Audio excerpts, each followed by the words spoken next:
financial independence by itself is shallow, in my opinion, unless it comes with location independence and time independence. But location, time, and financial independence together create an independence of purpose that allows people to do whatever they want with their life and spend your time however, if it's your charity or church or skiing or building or travel or raising your kids, whatever it may be. But that, financial independence by itself, but if you're locked in one location and you have to spend so much time in front of a screen every day, that's not a nomad, right? So that's the core value that we try to keep. The same way that you've developed an amazing culture with Left Field, that's our culture. That's our core value, and we try to put that ahead of everything else. Hello, Left Fielders. Welcome to the Passive Investing from Left Field podcast. Our community is focused on networking and education to help people invest passively and think differently. Let's go.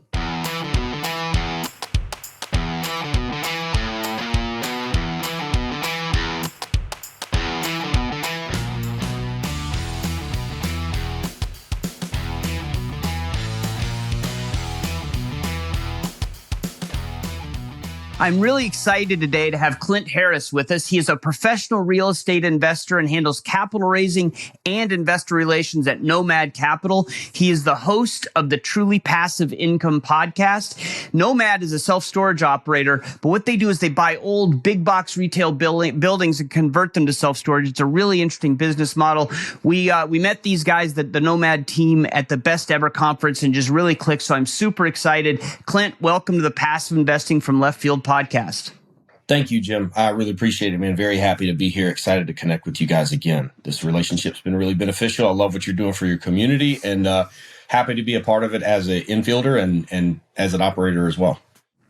Well, we appreciate both of those. We have a lot of our operators who are infielders and part of the community. We really appreciate that, and then also providing the help and the resources you do to our community is awesome. So the first question I always ask is, can you take us back? What's your journey? How did you get into finance to real estate, and then how did you become a syndicator out of that?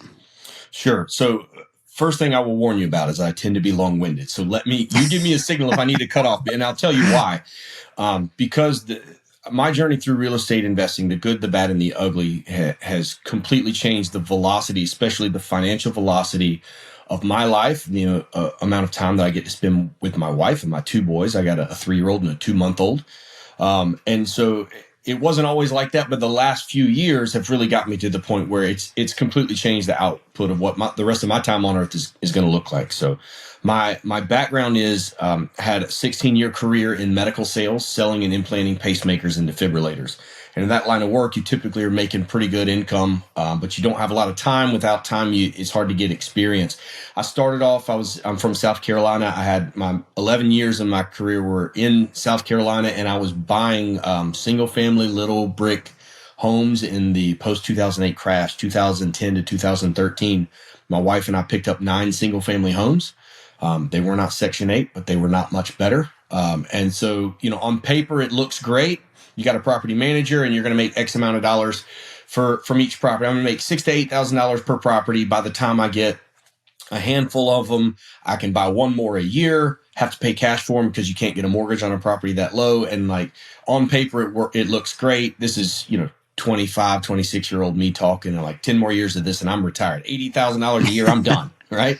Right. Yeah. The reality is when you're in that asset class and you have one property, but one mortgage, and you got a 1-to-1 ratio between the sets of fixed overhead you have on the property and the rental income, it cannibalizes. And every time somebody's moving out with that class of tenant, a kid's bedroom door is kicked in or the appliances are busted. It's a very sad situation. So it took me years to learn that single family homes and doing it part-time is not the way to go. So fast forward, when things really changed for me, my wife and I took a promotion to move to Wilmington, North Carolina in 2017. Again, same medical sales career, implanting pacemakers and defibrillators.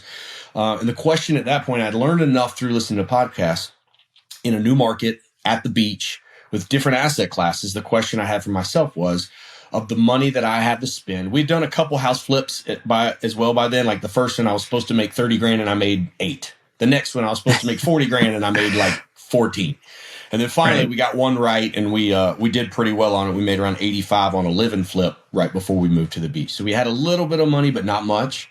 And then it was, what's the highest and best use of my time and every dollar that I have to spend in a new asset class at the beach? And so what we opted in is we started buying small multifamily properties. We bought a duplex 2 blocks off the beach in Carolina Beach, North Carolina. We did a light renovation. We moved into one half that was a 3-2.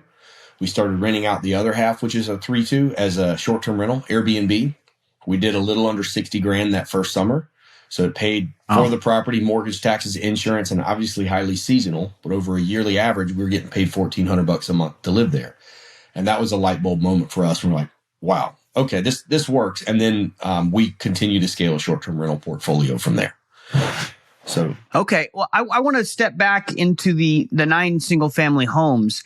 What made you, you're working in a career, you're making good money in medical sales, and you decide, hey, I'm going to go buy some single family homes. I'm just curious how everyone gets their start. I was an accidental landlord. That's how I got into real estate. So what made you say, let's go get some rental properties? So I've always had a little bit of an entrepreneurial spirit, to my detriment most of the time. A lot of different failed ventures here and there, most of which were very time consuming for the limited time I was in them. But I really enjoyed my medical sales career. I loved it. And then the way that I was helping people, and I realized that I was blessed to be in that position because there's a lot of people that don't feel that way about their job. But it was very demanding. And I also knew that it's kind of a young man's game. You're working nights, you're working weekends, you're on call, and it's difficult. And I just had this core belief that I wasn't going to want to do it forever.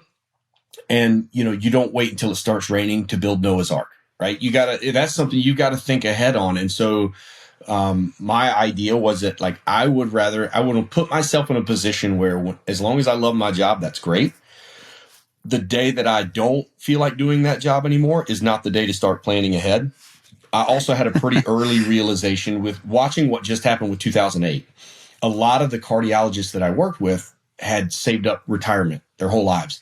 And then when the market corrected that hard, a lot of them were about to retire and suddenly had to work another 4, 5, 6 years. And I just did the numbers and I was like, I think the ability to save our way to retirement for my generation, I'm 40 years old. It's I think the ability to save my way to retirement has been taken away by a combination of bad fiscal policy and inflation. I don't think paper assets are going to get it. I think my parents' generation and certainly my grandparents' generation could save their way to retirement. I fully believe that that's been taken away from us. And the sooner you realize that, it puts the responsibility on your shoulders, right? I have the responsibility to try to create a pathway for myself. But at the same time, that stinks that potentially happen depending on everybody's personal situation. But I also have more access to information and networking than any time in history. Maybe not back when I was, 23 to 25, 26 years old. I was, renting out DVDs and CDs from the library trying to learn about real estate. But now, fast forward 10, 15 years from there, we certainly have more opportunities. So that's why I did it, is that I just, even making decent income, in attempting to save my way to retirement, I saw it get taken away from other people, and I knew that it could get taken away from me too.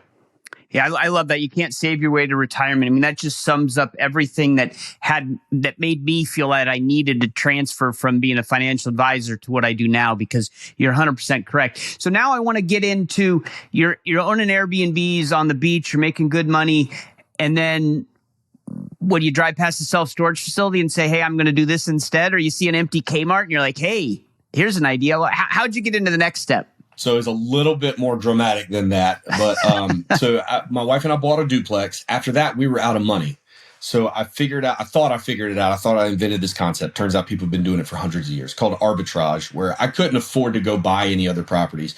But I looked around, I found a ratty triplex. It was in a fantastic area, but really bad tenants in place, in bad shape. And I cold called the owner. His name's Brian. He's a dear friend of mine now. We've been friends for years. The first time we were on the phone was for an hour. And basically I said, hey, you got bad tenants. This property, he'd been trying to sell it, couldn't sell it. And I was like, look, everybody thinks your property's overpriced. I think it's just underperforming. But if you'll get rid of those tenants, fix it up a little bit, I'll manage the renovation. We'll put in some mini splits, add a couple windows, some paint, LVP flooring. You can increase the rents, rent all 3 units to me. I'll stage it. If you let me operate it as short-term rentals and Airbnb, you get paid first. I get to keep the difference if there is any.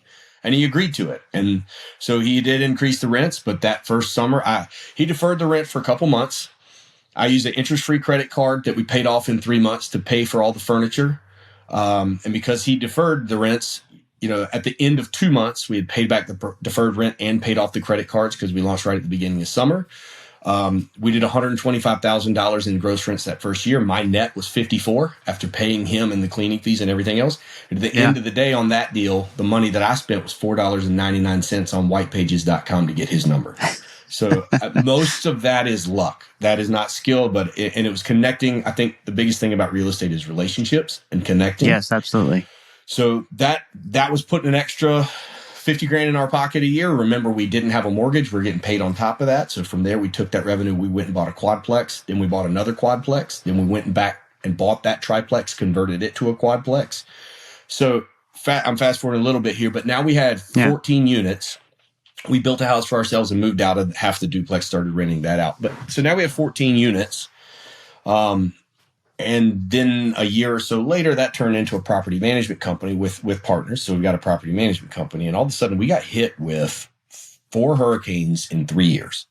2 hurricanes at once. One of them, Hurricane Florence, was pretty nasty. And I just was looking up and I was like, all my stuff is on one island. Carolina Beach, North Carolina. It is not very big. And I had the realization of I'm willing to take higher risks at a younger age to generate significant cash flow, because I know if something goes wrong, I have time to try to make up for it. But I have to make a pivot here, a hard pivot, because if one storm can wipe out not only my 14 properties, but a property management company with 75 listings and a golf cart rental company and a cleaning company that it kind of spun off into, I'm in trouble, significant trouble. So I started talking to the older, more intelligent, wiser, more experienced investors that I knew. And resoundingly, the people that had the highest level of success always came back to me with 3 things. It was money. It was hard money lending and note lending and lending money to house flippers. It was mobile home parks, and it was self-storage. Well, I didn't have any money, or certainly not enough to be a hard money lender. I had no interest in mobile home parks because I know the value add of single family homes. I'd made the transition to multifamily, and I understand that if you're doing a deal, whether it's a single family home or a quadplex, it really takes up the same amount of your time, mental energy, and capacity. So if you're going to take a bite, take the biggest bite that you can. I didn't want 60 single family properties, and also it was way above my pay grade at that point in time. So that helped me pivot towards self-storage. So that was an active interest that I had. And then I knew some self-storage guys locally in our local real estate meetup who also happened to be buying hotels and need help and advice with short-term rental strategy. I happen to have a property management company. So we networked on that, and that led to partnering on our first Kmart conversion, which put me, think about where they are, right? These are big brick, empty retail buildings that have been around for decades, spread across the Southeast in different geography. I want to diversify across asset class, geography, operator, and honestly, the fourth one is time. I want partners, different operators in different areas that are based upon different populations that are going to mature at different times. Yeah, that nailed it. That's exactly the philosophy we have at Left Field Investors, right? You need to diversify by, those 3 main ones you said: asset class, operator, and market. And then there's some other ways to do it as well. Time, like when things are going full cycle, or what kind of mortgage they have. So I think diversification is crucial. But so we're starting to get into it, right? The Kmart's into self-storage. It's asset class conversion, I think, is what you call it. And we're seeing some of that in different places, right? People are doing it with motels to apartments. People are doing office buildings to condos in the downtown areas. And you're doing Kmart's and things like that into self-storage facilities. So that you mentioned to me that supercharged the value add, right? So can you talk about kind of how you see asset class conversion and how does it do that supercharge? So I had lived it previously, right? Because I was buying quadplexes for pennies, not pennies on the dollar, but these are in rough shape. right? So we were raking needles out of the alleyways. Like this is a beach town that at one point in time was pretty rough, but it had turned around. There were still remnants of these little multifamily properties that had some really, really bad tenants in them. So I could buy them for next to nothing because these people hadn't had a rent increase in 10, 12, 15 years. And I'm converting them. Even if they're chain smoking inside, it takes a while, it takes some money, but we fix it up. When you fix it up and you make it really nice, and then we convert the asset class from a long-term rental property, and the formula by which you value a long-term rental property, which is how it was sold, when you convert that to a short-term rental property, all of a sudden it's 3.5 to 4x the gross revenue, right? And the net operating income shoots through the roof. So I'd seen the value of buying it as one thing, converting it to something else, and all of a sudden the cash flow is monumental off of a property like that. So that was the lesson, right? And I think with real estate, whether you're dealing with single family homes, duplexes, whatever, the lessons are the same. A lot of times you just add a few more zeros to it. So what we look for is the same asset class conversion.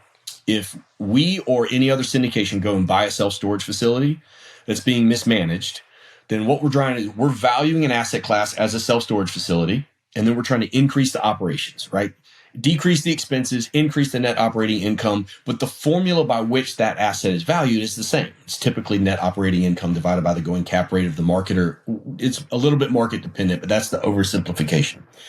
But it's the same formula. You're buying it at this asset formula, you're selling it at that asset formula. And in order to get the value out of it, you increase the value 30 to 40%. To get that money back out, you've got to sell it, right? Well, now you've got a job. You're a house flipper. And whether it's multifamily properties or mobile home parks or anything else, now it's just a job, right? And you're trading time for money. And the day you stop working is the day you stop getting paid. The value, same thing that I learned with the asset class conversion, the way that it applies to self-storage is we can buy an old big box retail building like a Kmart. We bought 2 of them in the last year for, one was $1.4 million. Another one was $2.5 million. But the first one we bought, we put $2.5 million into it or so. We're all in on the project for $4 million. And we bought it for less than the replacement cost. The replacement cost just to build that shell, it's 87,500 square feet. To build the shell with the current cost of construction was $6.5 million. So there's the value delta, right? The value delta is if you're buying it less than the replacement cost, and then you're converting it to a different asset class, that's the value add. These are nasty buildings. When you walk in, if you're a house flipper and you walk into a house and it smells like cat pee, that smells like money, right? It smells like you're about to get a really good deal on it.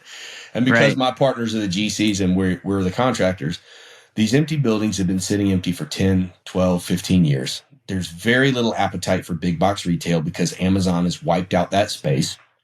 And so we buy the buildings for super cheap and then we convert them, meaning we change the old electric to LED. We sometimes put in a floor system if we need to. We make sure the roof is good. We put the ACs in. We paint the exterior of the building. Sometimes we'll cut a hole and put a drive aisle right through the middle of the building. And then we fill it up with 500 or 600 or 700 climate-controlled self-storage units inside the building. The building is climate-controlled, right? So we're just putting the metal boxes on the inside. We have touchscreen kiosks and QR codes. We can have one person manage the building. And all of a sudden, that square footage is valued by a completely different formula, right? So that's when we buy it, it's what's somebody willing to pay for this big, nasty brick building that's been in the middle of this little town for people who drove there to get their stuff out of it for 20 or 30 years, but now it's been sitting empty for the last 10 years. Well, the location didn't change. So it makes it a great location with good residential density for those same people to sometimes bring that same stuff back to the same location and pay to put it in there. And it changes the formula by which you value the asset. And when you're buying it for less than replacement cost, and then you're significantly 2.5 or 3x the value by converting it to a different asset class, it puts you in a very unique situation. The unique situation is if we're all in on a project and say we're all in on some of these for $4, $5, $6 million, and they're worth 12, 15, 17 million dollars stabilized. Now I want to make sure that that's got to be full, right? So typically it takes us a year to build it out, a year to fill it up. But the Kmart that we just opened in Danville, Virginia, We're all in on that project for $5 million, bought it for 2.5, put 2.5 into it or so. We opened it 5 weeks ago, and at opening, the bank wanted to do an appraisal. It appraised for 9.1 million empty. And they put a valuation on it stabilized, which will take us about a year, of 13.1, which puts a 5-year, 7-year, 10-year on it of 15 to 17 million. And when we're into projects for that little amount, it puts us in a very unique situation. That unique situation is we don't usually have to sell the asset. So a lot of these projects, we land around 30 to 35% LTV at the final valuation, which means we can refinance it we don't have to stress the asset. We can refinance to 60 or 65% LTV. We can pay out all of our investors, pay off the original loan, pay out the investors. By the way, when you pay people out by way of refinance, that's non-taxable income. It's a non-taxable event. It's not a capital gain there. So we can pay out our investors by way of refinance, and the asset is still only stressed to 60 or 65% LTV. We can hold it. It continues to cash flow in perpetuity. That's how you escape having a job, trading time for money, right? We're building up an asset that we can generate tremendous value add by an asset class conversion, realize capital back out of the project to have a payday for ourselves and our investors, because everybody's got to keep the lights on. But then one thing that's unique is we don't buy our investors out. We let them stay in the project and continue to cash flow in perpetuity. Because really, and Jim, you and I had a discussion about this in Salt Lake, is when you're investing in a syndication deal or any kind of investment, but specifically an investment where you don't have to put your time in, right? You have to have time, experience, and money to have success with any real estate investment. And the one thing I love about syndication, both as an investor and a limited partner and as a general partner, is that you can invest your capital and other people are using their time and experience. And when you invest in a deal, you're buying days off, right? You're buying days off that you have to go to work for the rest of your life. And if you buy enough of them, you don't ever have to go back to work. And that's the value of an asset class that's not 5 years and then you're going to sell it and then you got to do another one. You still want to get your money out at 5 years, and that's certainly what we account for. But then after that, our goal, our core value is try to build up assets that we can keep with a small tribe of investors and get your time back.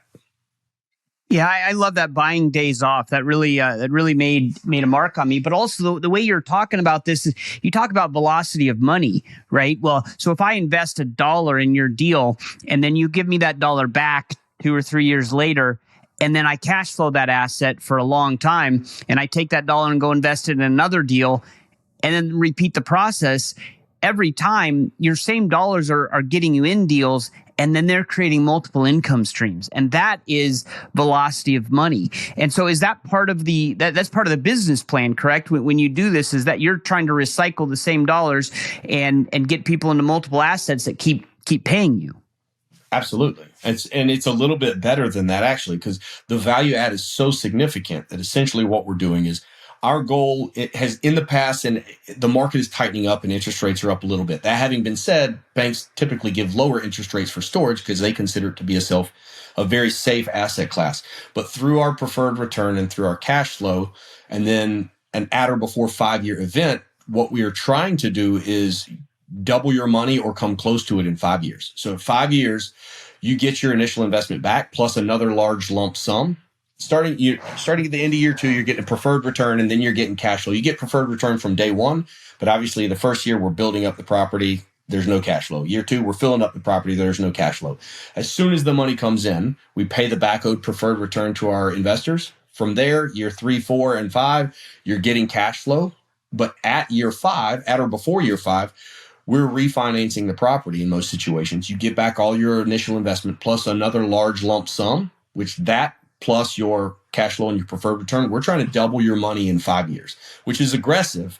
But because of the value add, we can do that. From that point on, we've doubled your money. We think there's probably a really good chance you're going to invest with us in another deal or another fund, right? Especially if years 6 through 10, you're continuing to get cash flow moving forward. Right. Eventually, some offer may come in that it's irresponsible for us not to take it. But our idea is we're trying to shift more and more to what we call legacy projects. And that's one where we double your money in 5 years or less, or as close to it as we possibly can, considering the market at the time. And then you hold your same percentage of equity in perpetuity. You can put it into a trust. You can give it to your kids. You can do whatever you want. But you're exactly right. That money that you just invested, you're off somewhere else with it. Hopefully another deal with us. But if not, go invest in ATMs or whatever it may be. That's still working in the background. It's in the name, right? Yeah. Our name is Nomad Capital. So the founders of Nomad are my two partners, Eric and Levi Hemingway. And it's a father-son team. And Eric and his wife and their 5 kids lived on a sailboat for 3.5 years. It was paid for by a self-storage facility that they built previously. And they left with 5 kids, came back with 6. It was a great trip. So at the end of the day, they developed a passion for being able to live a nomadic lifestyle that's supported by a real estate portfolio. And we have 2 other general partners and a large team, but at least all of us general partners at one point have lived a nomadic lifestyle. And so that's a passion that we have. So the name Nomad Capital is, our goal is to create what we think of as real estate nomads. And those are people that go where they want, when they want, and they do what they want because they have a lifestyle that can be supported by a real estate portfolio that they built. And you don't get there by killing the golden goose. We look at these assets with this kind of value add. These are golden geese. We don't want to kill them. We want to live off the eggs. So the way that we do that is trying to shift as much as possible to a portfolio that's going to have a long-term vision, still give people some short-term gains, especially that are hopefully non-taxable, but have a long-term vision of giving people that potential to have a nomadic lifestyle. And that may not be for you, but I think in the investor space, financial freedom is a buzzword, right? Financial independence, let's get, it's become something that's co-opted by a large group of people. And the reality is, in my humble opinion, and on a small scale, I have achieved it. I left my medical sales job in 2022. I'm a full-time investor now. I absolutely love it. I'm an LP investor and a general partner because I've got retirement funds. I'm not allowed to invest them into our deals. So I use those retirement funds and I invest as an LP into other people's deals, which is one of the reasons I love learning from your community. But the idea is financial independence by itself is shallow, in my opinion, unless it comes with location independence and time independence. But location, time, and financial independence together create an independence of purpose that allows people to do whatever they want with their life and spend your time however, if it's your charity or church or skiing or building or travel or raising your kids, whatever it may be. But that, financial independence by itself, but if you're locked in one location and you have to spend so much time in front of a screen every day, that's not a nomad, right? So anyway, that's the core value that we try to keep. The same way that you've developed an amazing culture with Left Field, that's our culture. That's our core value, and we try to put that ahead of everything else. And I love that because, I think you're right. Financial independence, it means so many different things to so many people. And to me, initially, it was exactly that, having the independence from a job or to be financially free, right? But it doesn't mean anything if you're not using it appropriately. So I love throwing that it's, time freedom, location freedom. I think those are what makes financial freedom actually make sense. And you mentioned you're an LP investor as well. So I want to kind of pivot real quick because you had mentioned for your deals, like in the Nomad deals, there's no expectation of cash flow in the first couple of years. And for some of our community, that's a hard no almost. Like, well, if I'm not getting distributions in the first couple of years, I'm out. Now, the rest of your deal is so compelling that I imagine many people, put that aside for this. But can you just talk about as an LP from that perspective, how you feel about getting into a deal and not seeing anything for a couple of years? Because it's more like a development deal, right? It is a development deal because you're buying a property and completely fixing it up. So how does that fit into an overall LP's portfolio? So It's funny you mentioned this. One of our investors yesterday was acting as a reference to talk to somebody else that has connected with us recently, actually through the Left Field Investors, the lunch and learn that we did. But his question was the same thing, and it was like, this doesn't really fit in. I'm looking for immediate cash flow. And in that situation, my response is, well, then we're not right for you. And that's okay, because my job is not to sell our deals on anybody. It's to just let people know what we're doing. And if it's a good fit, that's great. But you're looking to interview us and partner with us the same way we're potentially looking to do the same thing with the investors, because we're talking about a long-term relationship here, right? Not 3, 5, 7 years or whatever. So from that standpoint, I would say that if you're looking for immediate cash flow, don't invest. And there's certainly potential. When I come out with an offer memorandum, we're ahead of schedule with a couple of our properties that are about to start putting out preferred returns. I'm never going to tell you that with any deal that we look at. If whatever the date is on it, like, you should plan for 5 years before you're getting, this date to get preferred return starts, this date cash flow starts, this date you're getting your cash back. And if that doesn't fit in with your goals, don't do it, and look for someplace else, because there's a lot of options out there. I would also say this, typically the kind of returns that you're getting, and certainly that we are offering, we feel is taking that into account.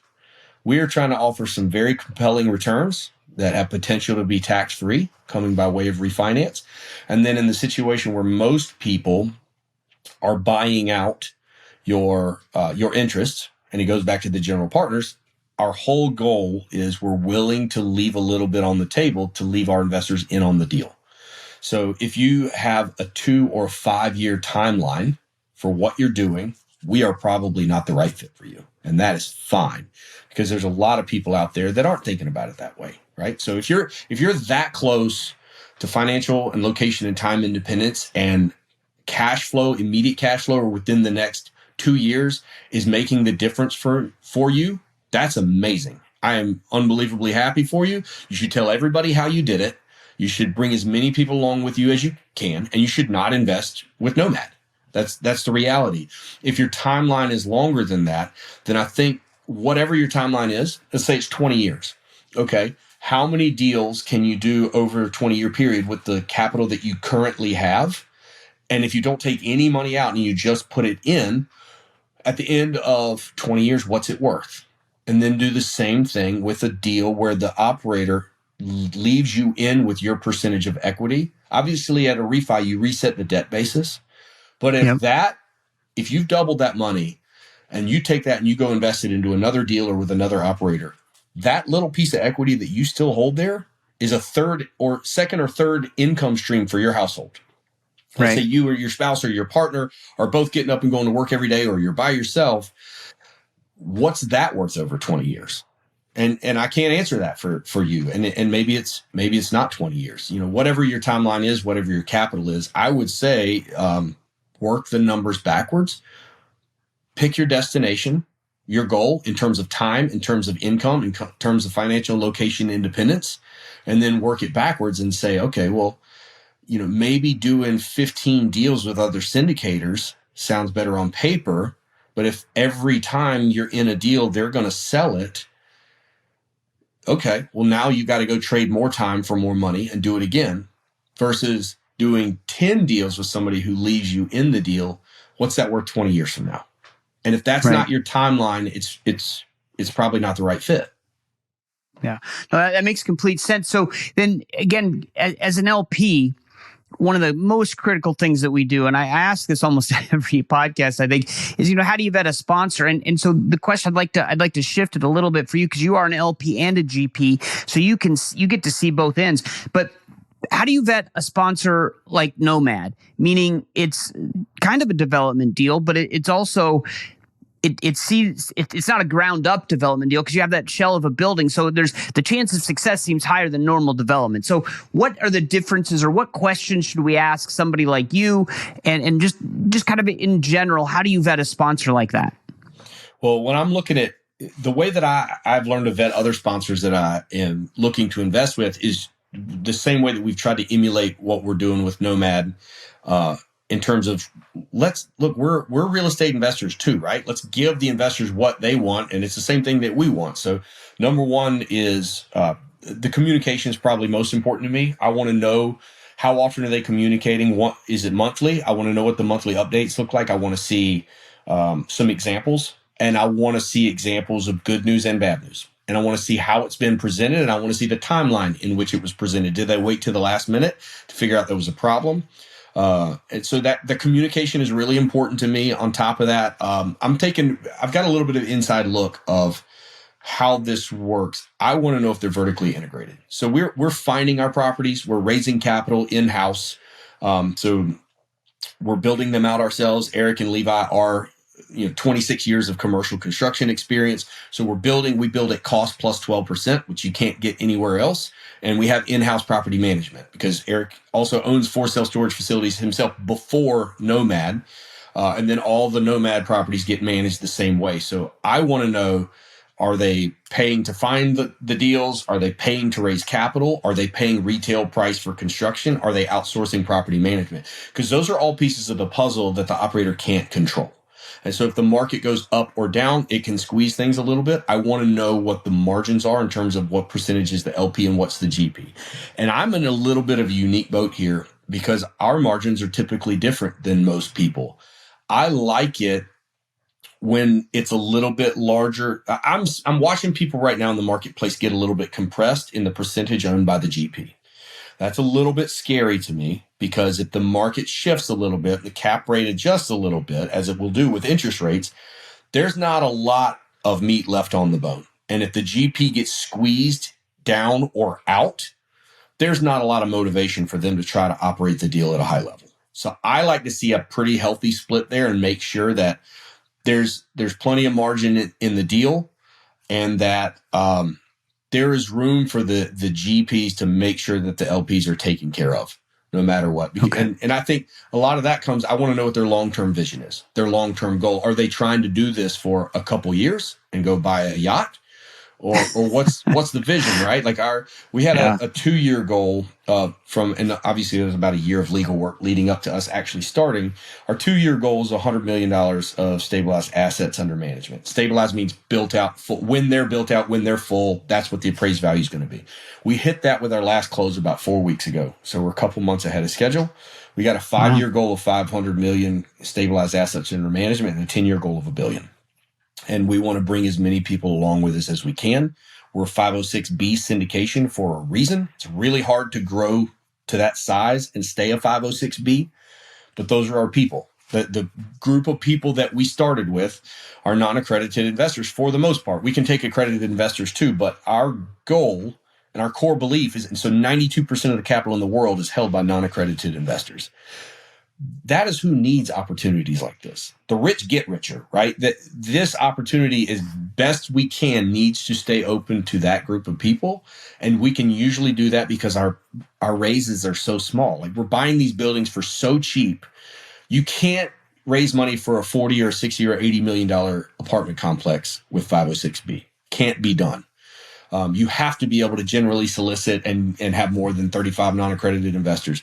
But we're only raising $2 to $3 million. So we can do that. And our average deal has 12 to 15. I think our biggest deal right now has 17 investors in it. They're getting a little bit bigger, so that's going to continue to grow. But we can do that and keep those investors in. Anyway, I'm getting off the point. I want to know what that operator's long-term goal is. I want to know how they communicate. I want to know what their relationship is. I want to know what their margins are. And I want to know, are they vertically integrated? Are they able to control costs in-house by doing the construction, by raising the capital and doing the management? And then I really, really right now, I want to know if they're using any variable rate debt. Variable rate debt is terrifying right now. Neil Bawa is the data specialist who was speaking at the Best Ever Conference this year, and he said that 25% of operators right now are probably out of the business by the end of 2025. And he said that's what everybody should do that's operating in the space is survive till 2025. And the reality is I think that he was speaking to 80% of the room, which are multifamily operators. And that variable rate debt is terrifying to me. Anybody using bridge debt to get into a property or refinance it or just maturing variable rate debt, is something that's scary to me. Luckily, we don't have to, our projects are so small that we don't use any variable rate debt, and we won't. But remember, I'm an LP investor too, and most of the people that are out there do use it. So that's one question that always comes up for me that I want to know, and I want to know how much and for how long. And does it have a cap?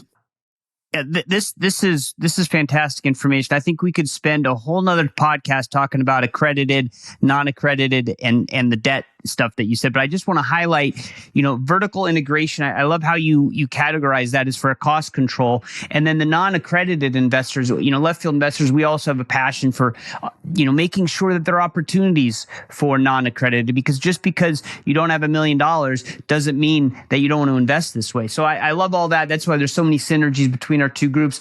We are past time, unfortunately, so we'll definitely have to do this again. But the last question I always ask is, what's a great podcast that you listen to? It cannot be the Truly Passive Income podcast. That's already going in the show notes. So give us another one if you can. Listen, and my wife has to listen to me long enough. She wouldn't let me listen to that one in our house if I wanted to. But so I have a love and passion for Bigger Pockets, because it's what pushed me. It made me realize what I was doing for so long was so wrong. But right now, I've just recently, since Salt Lake, started listening to the Left Field podcast. So y'all are doing a great job. Thanks for that. And on top of that, AJ Osborne's Self-Storage Income podcast.